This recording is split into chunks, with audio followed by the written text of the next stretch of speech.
Assalamualaikum warahmatullahi wabarakatuh. Halo semuanya, perkenalkan saya Anissa Wirastari dari Fakultas Psikologi Universitas Bina Dharma Palembang. Saya merupakan siswi semester 6 di kelas PS 6B. Baiklah, pada kesempatan kali ini saya akan mempresentasikan mengenai mata kuliah konstruksi alat tes, yaitu dengan dosen pengampu Bapak Charlie Sitinjak, Magister Science. Tugas yang akan saya presentasikan ini adalah perancangan alat tes prestasi mengenai mata pelajaran ilmu pengetahuan sosial kelas 7 semester 1.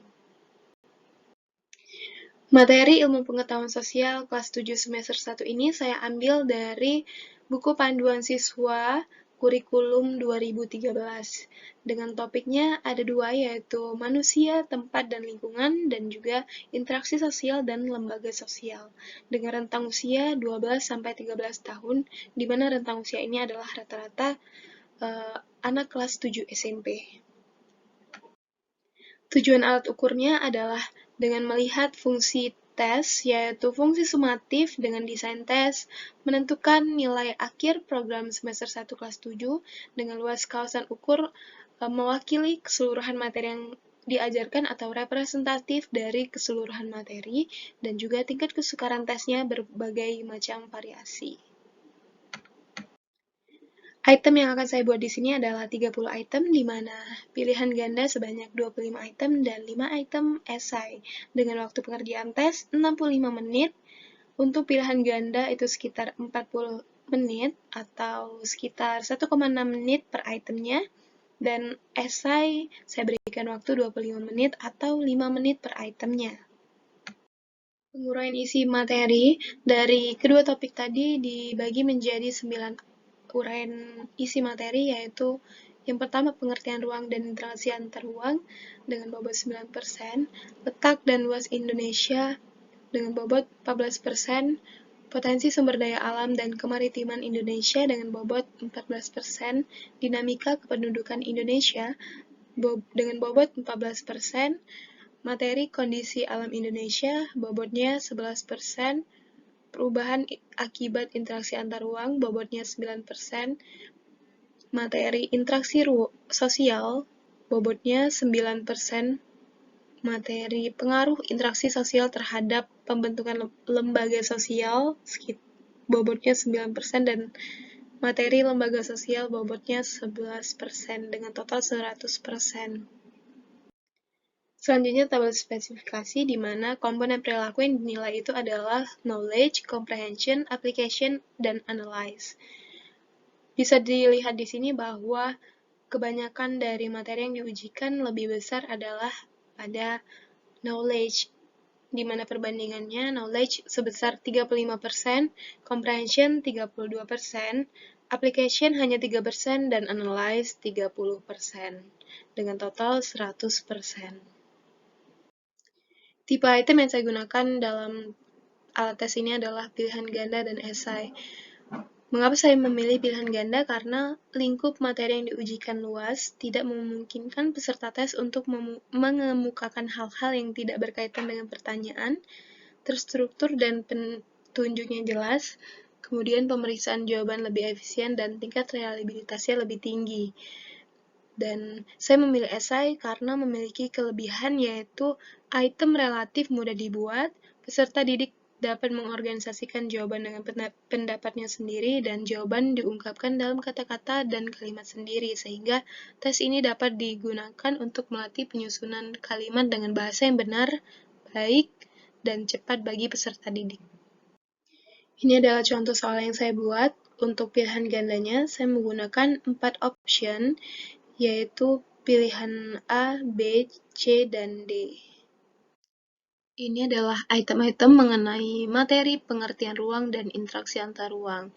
Misalkan yang pertama adalah tempat di permukaan bumi baik secara keseluruhan maupun hanya sebagian yang digunakan oleh makhluk hidup untuk tinggal disebut pilihan A, bumi, B, tanah, C, ruang, D, rumah. Jawabannya adalah C.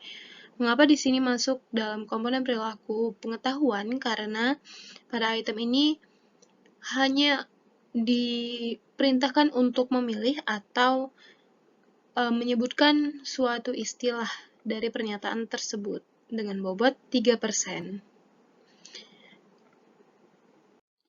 Kemudian untuk materi letak dan luas Indonesia, saya membuat 4 item, di mana 3 item pilihan ganda dan 1 item esai. Untuk item esai, saya memberikan soal yaitu sebutkan 3 keuntungan dari letak geografis bagi Indonesia, dan ini merupakan termasuk dalam komponen perilaku, pengetahuan atau knowledge, di mana bobotnya adalah 5 per item soal. Kemudian untuk item-item potensi sumber daya alam dan kemaritiman Indonesia, di sini saya memberikan item sebanyak 4 item, yaitu 3 item pilihan ganda dan 1 item esai. Di mana pada item ini terdiri dari komponen perilaku knowledge sebanyak 1 item, komponen perilaku comprehension sebanyak 2%, dan analyze 1 item. Di mana pertanyaan analyze yaitu mengapa Indonesia memiliki kekayaan terumbu karang yang berlimpah. Saya berikan bobot 5%. Mengapa saya mencantumkan analyze di sini? Karena untuk meningkatkan kemampuan peserta didik untuk menelaah sebuah masalah.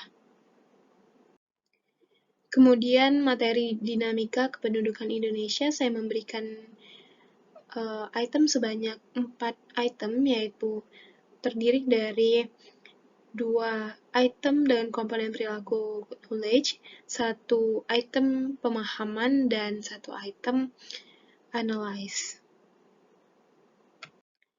Sama seperti materi sebelumnya, pada materi ini saya memberikan item esai dengan pertanyaan analyze.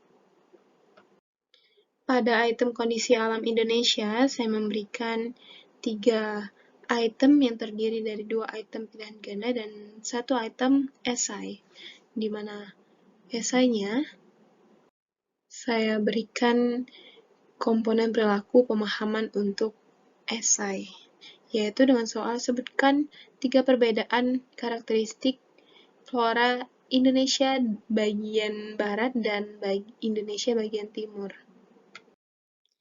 Pada item materi perubahan akibat interaksi antar ruang, saya menjabarkan menjadi 3 item soal, dengan 3 item tersebut adalah pilihan ganda.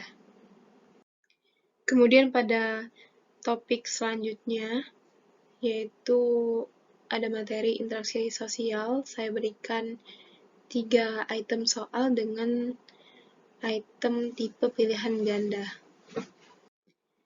Selanjutnya, materi mengenai pengaruh interaksi sosial terhadap pembentukan lembaga sosial, saya jabarkan menjadi 3 soal pilihan ganda, yaitu dan komponen perilaku pemahaman 1 item, komponen perilaku knowledge 1 item, dan analyze 1 item.